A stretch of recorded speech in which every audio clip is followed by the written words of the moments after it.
बाजार की नजर अब पहली तिमाही के नतीजों पर है और कोरोना के चलते इकोनॉमी के फ्रंट पर सब कुछ ठीक ठाक नहीं रहा है, ये हम सब जानते हैं। इसलिए यहां से इन्वेस्टमेंट्स की रणनीति बनाने से पहले कंपनियों का बही खाता देखना बहुत जरूरी है। इसमें हमें कई अहम संकेत मिल रहे हैं, जैसे कि पहली तिमाही में कौन सा सेक्टर आउट परफॉर्म करेगा, किन कंपनियों के नतीजे शानदार रहेंगे, या फिर कौन सी कंपनी आंकड़े के लिहाज से हम और आपको निराश करने वाली है। तो चलिए रिजल्ट सीजन में पक्की कमाई के लिए पलटते हैं Q1 की का बही खाता।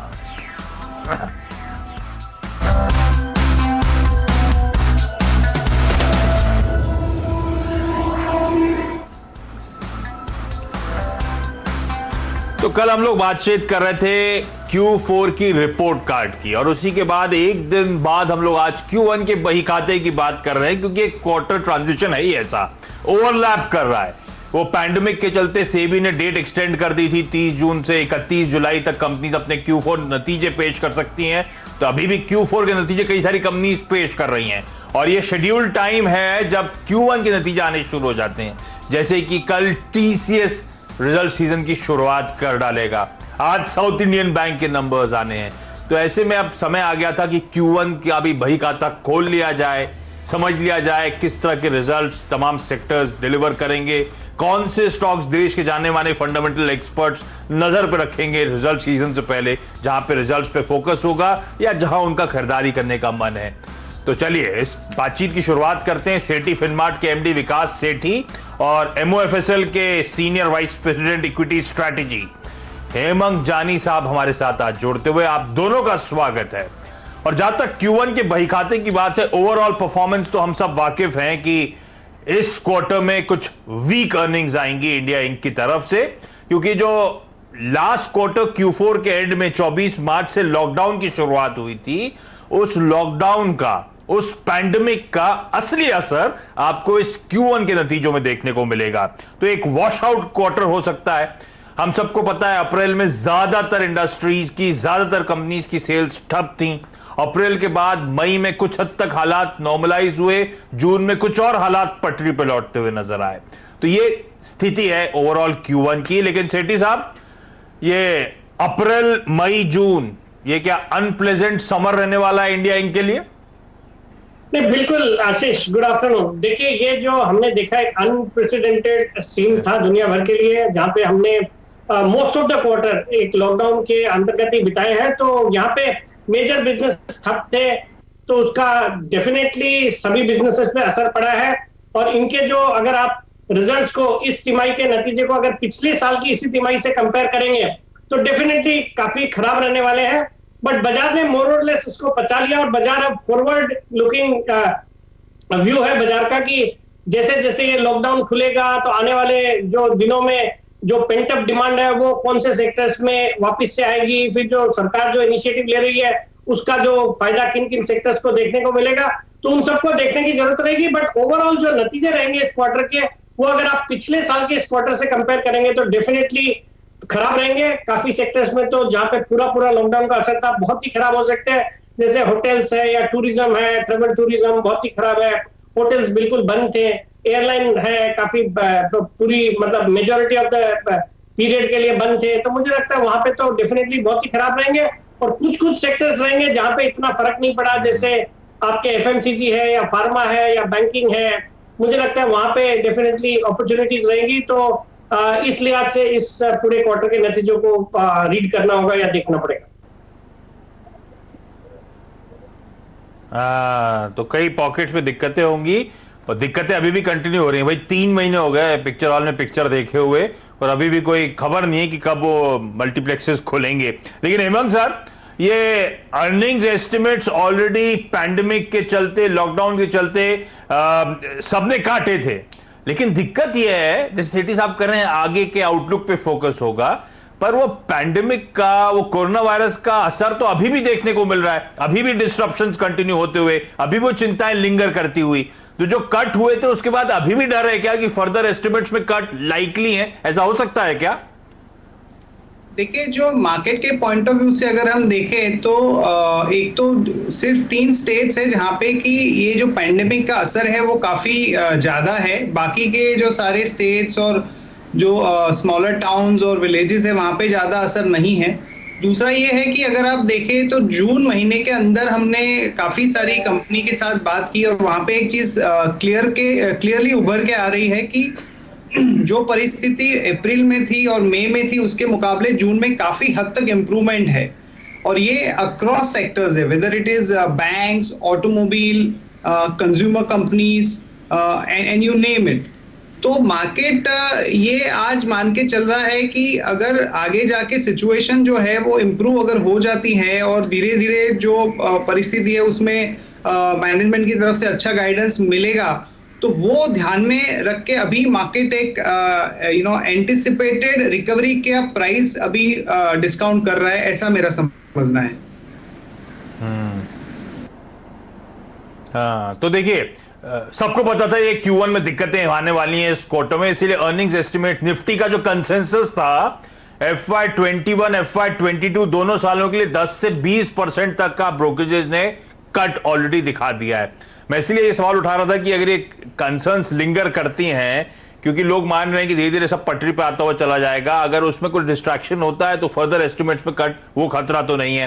पर एक जानी सर एक और फॉलोअप सवाल फिर कि Q1 में वीक अर्निंग्स ग्रोथ रहने वाली है ना, हाई, और दिक्कत ये होगी दूसरी तरफ बाजार में जिस तरह की रैली आ रही है, बड़े हाई वैल्यूएशंस वापस स्टॉक्स के देखने को मिल रहे हैं। क्या डर कि फंडामेंटल्स अब उन स्टॉक वैल्यूएशन से कैचअप नहीं कर पाएंगे?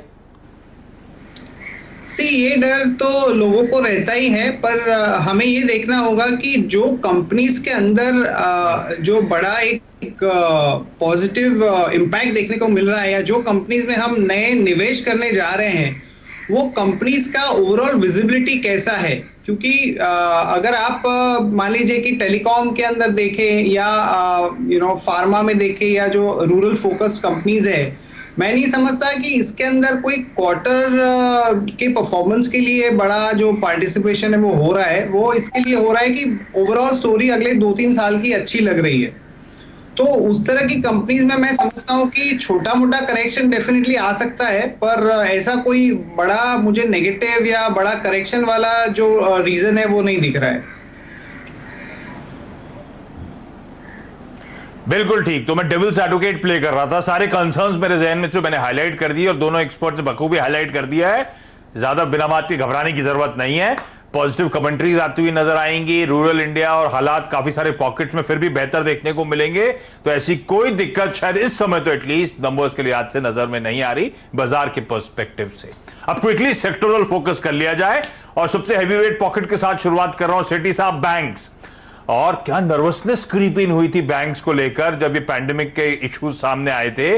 स्टॉक्स में क्या तगड़ी, और हर तरह का स्टॉक, इवन HDFC बैंक तक जिस तरह से टूट रहा था, डर लगने लगा था सर स्क्रीन देखकर, क्योंकि लोगों को डर था पता नहीं कितना दिया हुआ पैसा वापस आएगा, कितना इश्यूज होंगे। मोरेटोरियम बुक को लेकर कंसर्न्स थे कि जब तक मोरेटोरियम होगा तब तक तो सब बचा रहेगा, उसके बाद गंदगी सारी सामने आ जाएगी।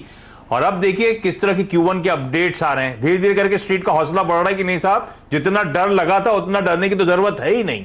कैसे देख रहे हैं आप इस बार बैंक नंबर्स, और आप स्पेसिफिकली कहां पे नजर रखेंगे?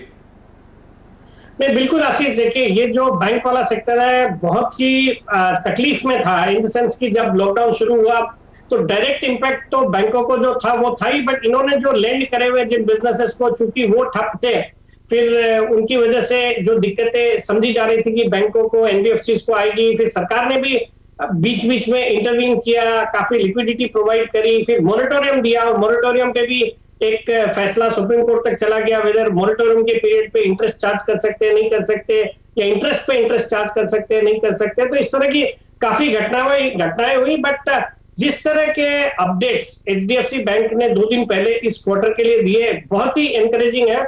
उनका जो कासा डिपॉजिट्स है वो बढ़ गया पिछले साल के इस क्वार्टर से, अराउंड 40% तक आ गया। फिर डिपॉजिट्स में अच्छी ग्रोथ देखने को मिली, अराउंड 25%। एडवांसेस वो बता रहे हैं 21% बढ़े हैं, और फिर बंधन बैंक ने भी काफी अच्छे अपडेट्स दिए। तो इन सबको देखते हुए मुझे लगता है जो बाजार को एक डर था कि बहुत ही खराब दौर से बैंकें गुजर रही है, उतनी खराब स्थिति नहीं है।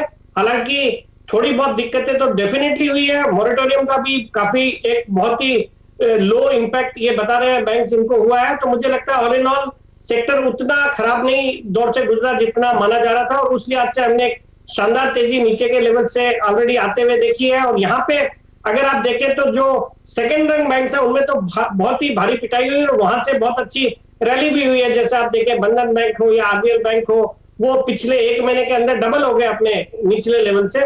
बट मैं अभी भी क्वालिटी के साथ जाना चाहूंगा। जैसे एचडीएफसी बैंक ने अपने अपडेट्स दिए, बहुत ही शानदार अपडेट्स है। मुझे लगता है करंट लेवल्स पे या कोई भी गिरावट पे बोथ एचडीएफसी बैंक और आईसीआईसीआई बैंक दोनों में खरीदारी करनी चाहिए। एचडीएफसी बैंक पे मेरा आने वाले 6 से 9 महीने में करीबन 1250 का टारगेट है, और आईसीआईसीआई बैंक में मुझे लगता है 450 तक के लेवल्स आने वाले 9 से 12 महीने में डेफिनेटली आ सकते हैं।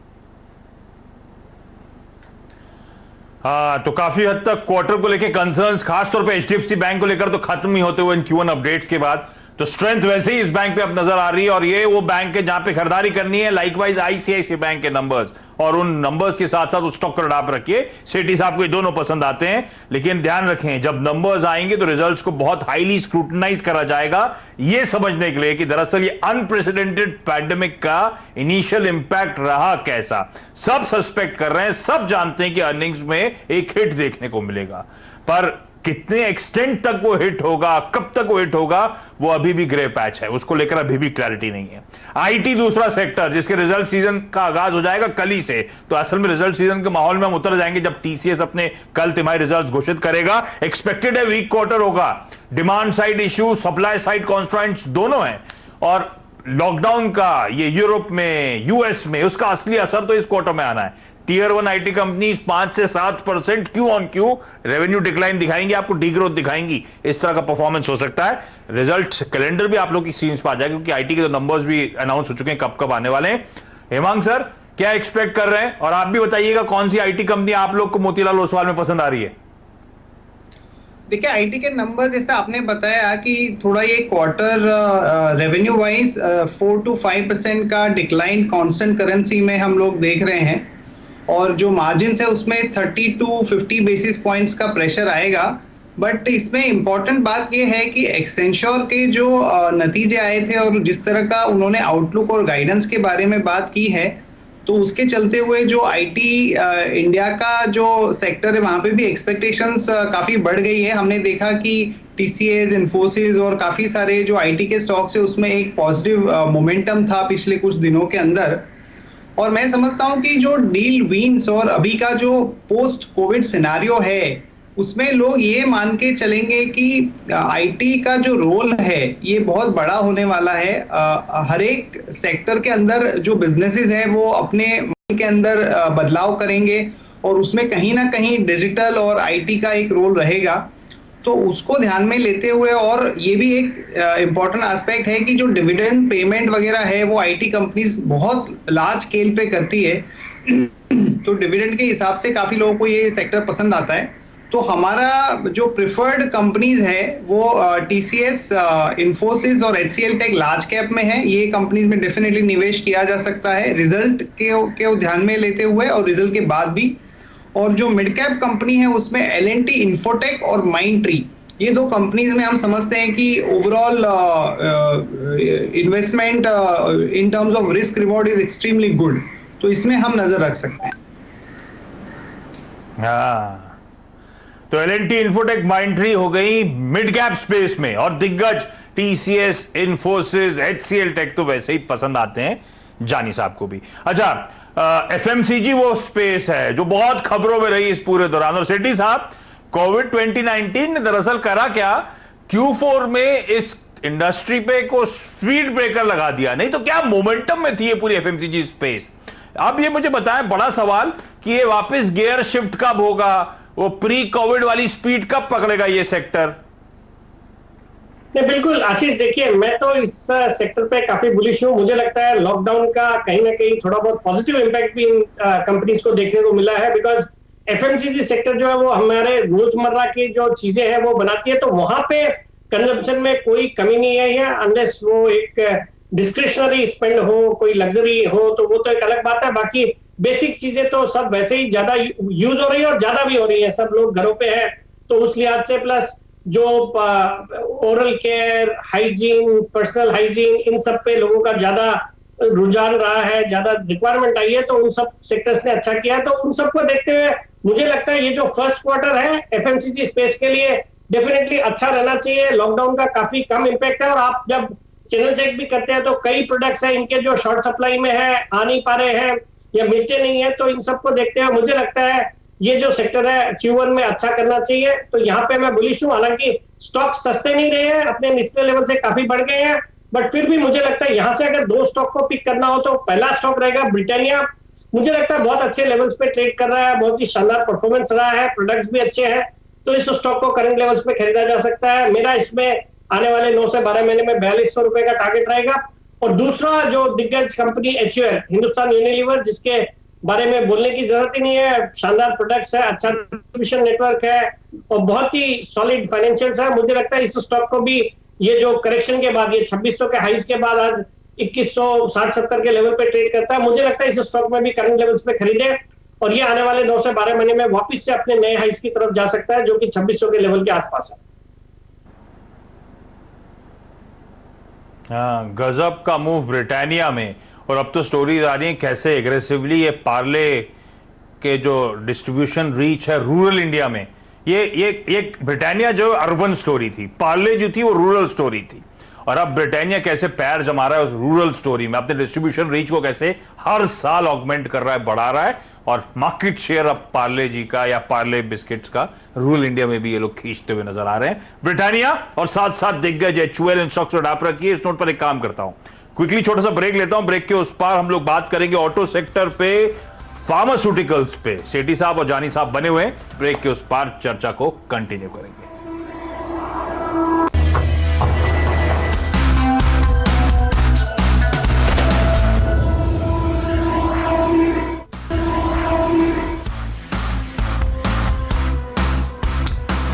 ब्रेक के बाद आपका स्वागत है। हम बात कर रहे हैं Q1 के बही खाते की, यानी कि अब उस बही खाते को जांचने का समय आ गया है, क्योंकि इंडिया इंक की तमाम कंपनीज के Q1 नंबर कगार पे खड़े हुए हैं। उससे पहले समझने की कोशिश है कि कैसा क्वार्टरली परफॉर्मेंस रहेगा, कौन से सेक्टर्स बेहतर करेंगे, कौन सी कंपनीज हमारे और आपके रडार पर रहनी चाहिए। मदद हो रही है मोतीलाल ओसवाल के हेमंत जानी की तरफ से और सेठी फिल्मार्ट के विकास सेठी सर की तरफ से। कई सारे सेक्टर्स कवर करें, लेकिन एक और इंटरेस्टिंग सेक्टर है जो सबकी नजरों में रहता है, वो है ऑटो स्पेस। अब ऑटो स्पेस के साथ समझिए, जैसे जैसे क्वार्टर प्रोग्रेस हुआ वैसे ही सीक्वेंशली इंप्रूवमेंट देखने को मिला। तो यहां पे भी कहानी सेम थी, अप्रैल ठप, उसके बाद मई में कई रूरल एरियाज में, कई सारे नॉन कंटेनमेंट जोन्स में रिलीफ मिलना शुरू हुआ, धीरे धीरे रिलीफ बढ़ा तो सब्सिक्वेंट मंथ में और हालात सुधरते हुए नजर आए। और इस कड़ी में क्या हुआ, जो रूरल स्पेसिफिक थीम्स थी, जो पॉकेट जैसे ये ट्रैक्टर वगैरह, इनमें सेल्स आपने देखा कैसे महिंद्रा, कैसे एस्कॉट्स के आंकड़े फिर भी बाकियों के कंपैरिजन में बेहतर देखने को मिल रहे हैं। पर अदर सेगमेंट जो थे, पैसेंजर व्हीकल का, कमर्शियल व्हीकल का, वहां पे पेन कंटिन्यू हो रहा है। तो ऐसे में समझने की जरूरत है अब इस इंडस्ट्री का हालात हैं कैसे, और क्योंकि ये अभी भी साल के हाई से सारे स्टॉक्स बहुत बीटन डाउन है, करना क्या चाहिए। तो जानी साहब आपके पास आ रहा हूं।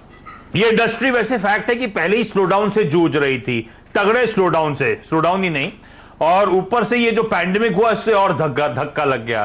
तो वैसे ही इस गाड़ी के सारे पुर्जे ढीले पड़े हुए थे और लड़खड़ा गई गाड़ी। ये गाड़ी दुरुस्त कब होगी सर?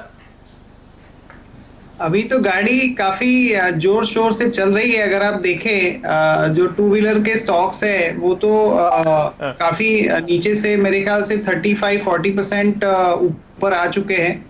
और मोर इम्पोर्टेंटली, जैसा आपने जिक्र किया कि जो जून महीने के जो नंबर्स थे, अगर आप टू व्हीलर्स के देखें, हीरो मोटर, आइशर, दोनों के काफी अच्छे थे, TVS के भी अच्छे थे। और ये ऑटो सेक्टर जो है वहां पे एक थीम स्पेसिफिक अप्रोच होना चाहिए, क्योंकि ऐसा नहीं है कि across all the segments growth अच्छी आ रही है। सो टू व्हीलर में मैं समझता हूँ कि रूरल प्रेजेंस होने के कारण और ओवरऑल लोगों की जो एक डिजायर होगी टू व्हीलर को ओन करने की, उसके चलते हुए काफी अच्छी ग्रोथ देखने को मिलेगी। तो हीरो मोटर और आइशर ये दोनों हमारे फेवरेट स्टॉक है, इसमें डेफिनेटली निवेश किया जा सकता है। महिंद्रा ट्रैक्टर की वजह से और ओवरऑल जो पोजीशनिंग है कंपनी की रूरल फोकस्ड, उसमें एक अच्छा स्कीम में फिट हो रहा है। नया मैनेजमेंट ने भी काफी अच्छी बातें की हैं कैपिटल एलोकेशन को लेके, विच इज पॉजिटिव। और मैं समझता हूँ कि जो कमर्शियल व्हीकल है वहाँ पे थोड़ा सा अभी भी क्लैरिटी नहीं है किस तरह का ग्रोथ आएगा, किस तरह के डायनेमिक्स हैं। तो कमर्शियल व्हीकल में मैं समझता हूँ कि थोड़ी सी दूरी बनानी चाहिए। बट ओवरऑल मैं समझता हूँ कि क्योंकि रनअप ऑलरेडी हो चुका है तो इसको थोड़ा सा स्टेडी वे में एक्यूमुलेट करने का अप्रोच होना चाहिए, बजाय इसके कि इसको चेस करें। तो ठीक है, चेज ना करें, स्टॉक्स को एक्यूमुलेट करते चलें, कमजोरी में बाय ऑन डिप्स की स्ट्रैटेजी दरअसल लेके चलें। तो ऐसा नहीं है कि बहुत जर्जर गाड़ी है, गाड़ियां भाग रही हैं जैसे हेमंत सर कह रहे हैं, और यहां से भी आउटलुक कई सारी स्टॉक्स के लिए आज से पॉजिटिव है। और नाम आप लोग की स्क्रीन पर आएंगे, लिखते चलिएगा क्योंकि अब बहुत सारे स्टॉक्स पे चले आ रहे हैं। अभी तक लिख रहा था मैं शायद इन्हें रिविजिट नहीं कर पाऊं शो के एंड में।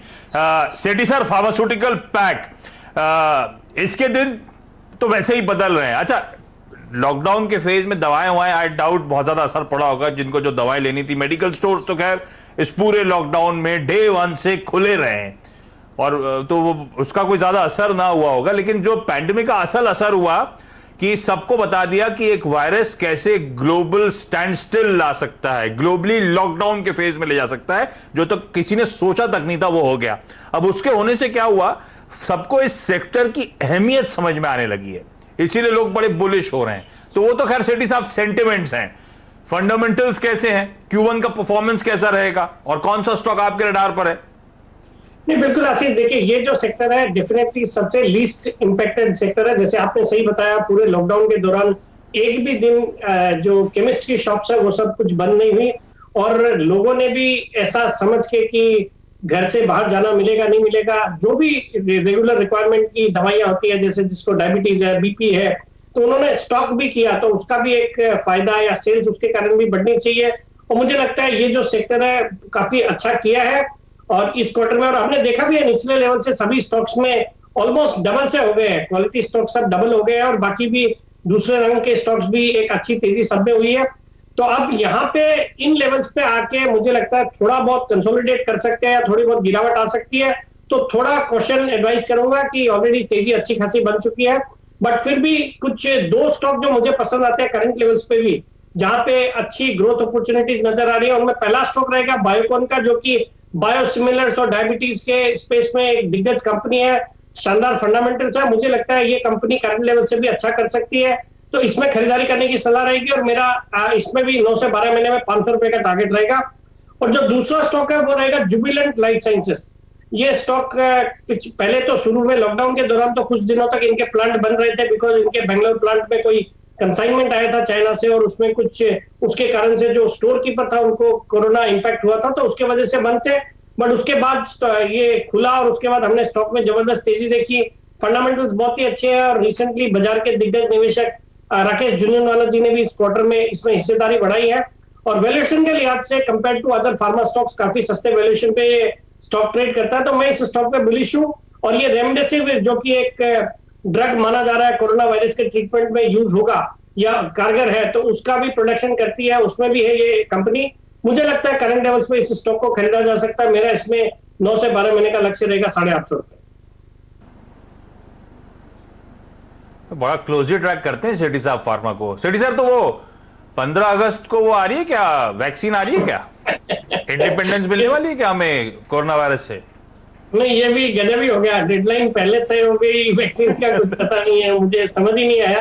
बट इतना आसान नहीं होगा, दुनिया भर की सब बड़ी बड़ी कंपनियां लगी हुई है, तो मुझे इतना कॉन्फिडेंस नहीं है कि 15 अगस्त तक कोई वैक्सीन हमारी जो भारतीय कोई कंपनी लॉन्च कर पाएगी या सक्सेसफुल होगी। नहीं, कॉन्फिडेंस भी नहीं है और मुझे लगता है कॉन्फिडेंस भी नहीं है और मुझे लगता है आ गई तो हम लोगों को लगवाने में भी डर लगेगा। तो अच्छा है कि थोड़ा प्रोसेस थोड़ा ठीक से चला जाए, ह्यूमन ट्रायल का फेज ढंग से निकले। लेकिन चलिए, आप दोनों का बहुत बहुत धन्यवाद आज वक्त निकालने के लिए, समय खत्म हो चुका है।